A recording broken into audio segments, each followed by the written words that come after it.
It was 2016, I was a military officer back then and I loved my job. I wanted to do well and become successful in this career.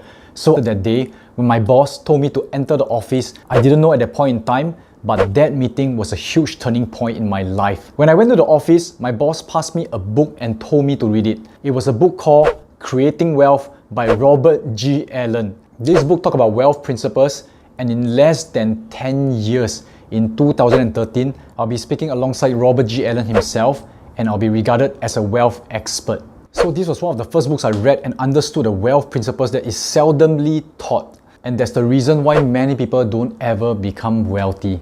I'm not saying that monetary wealth equals to success, but I think that all of us, if we understand the wealth principles, we can at least have a choice to what we want to actually achieve in life. So I'm going to explain to you what's the wealth principles, and whether you like it or not, you are in the game and you can see how you want to participate in it. So let me explain. The amount of wealth that we get is actually proportionate to the amount of value that we provide to the world. And this amount of value, you can measure it by quality multiplied by quantity. So if you draw it on a graph, it will look like this. This is the quality and this is the quantity. Now this will explain why many people do not become wealthy, because most of us started and stay as employee for the rest of our life. Back then when I was an employee, I was creating value for my organization. In order to become more successful and wealthier, I can increase my value by working harder or upgrading myself. Example, by studying masters, going for a PhD, learning new skills and increase my value. The only issue is, even if my quality increase, the quantity of people I'm serving is only one, my employer. Some of us can become wealthy through employment because as we scale our value, we climb out this thing called the corporate ladder. And some of us may reach the top. And when you reach the top, as a CEO, as a C-suite, a CFO, that's where your wealth increase as well. But as you climb the corporate ladder, you're going to ask yourself 3 questions. The first question is this: does your company has the potential to grow? Because if you're working for a small company, even though you reach the top, it will still be a small portion of wealth.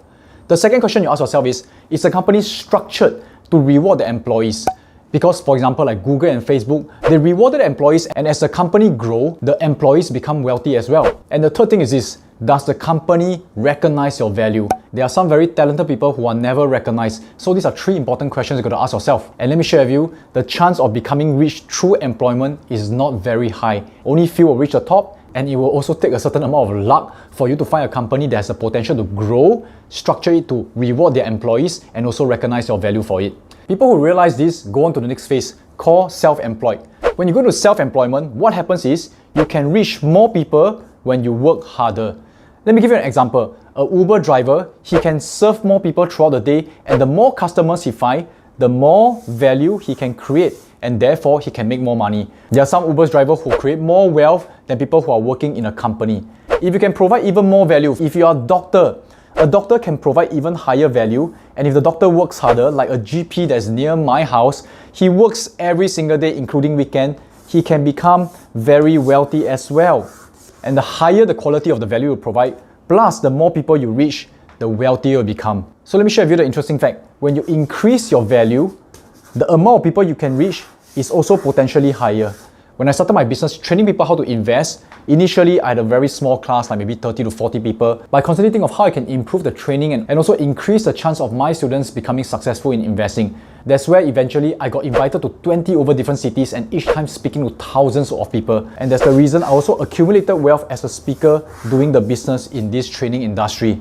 Now the only constraint of this model is time. Because each of us has only got 24 hours, I can travel around, I can speak to thousands of people, I can even go to bigger stages, but there's only so much one person can do. Yes, you can become wealthy, you can accumulate a lot of wealth in your bank account, but to become ultra wealthy, you may want to move on to the next level.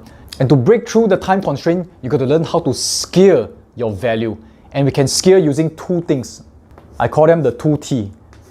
Through team or through technology. Now, the first T, team, it means that we scale through people.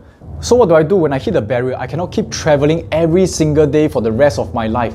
I begin to train up talented people to actually do what I do.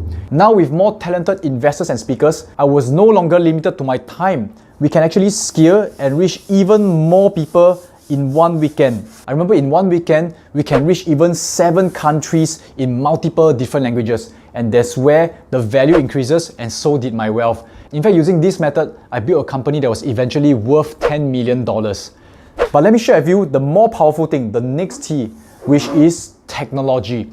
Now, if you look at some of the biggest business in the world, why are they able to reach billions and billions of people? They use technology like Facebook, Alibaba, Google, Tencent Holdings. In fact, Tencent Holdings is a good example. At that point in time, they were thinking, if we can earn 10 cents from everyone that we reach, we'll become ultra wealthy. And they reached the people through technology. So an example of what I did was I record my training into online courses, and I was surprised at how fast and how many people I can reach using that one online video. And even the online video that I created in 2016 is still selling up to today. So this is something that can be multiplied and scaled at a totally whole new level. And once you learn how to scale your value through team or technology, you become a business owner.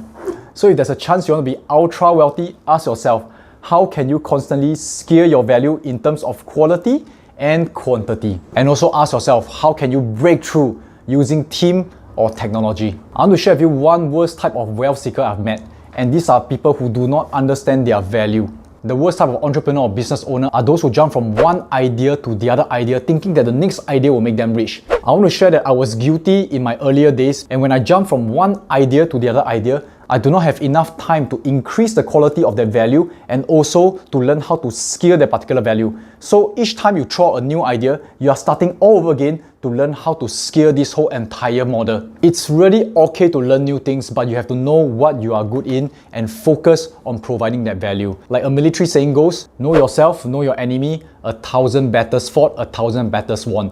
The important step is to start by understanding yourself and what kind of value can you provide. Now lastly, if you have heard of this idea called the ESBI quadrant, a famous quadrant that's created by Robert Kiyosaki, you realize that E stands for employee, and as an employee, there's only so much you can do.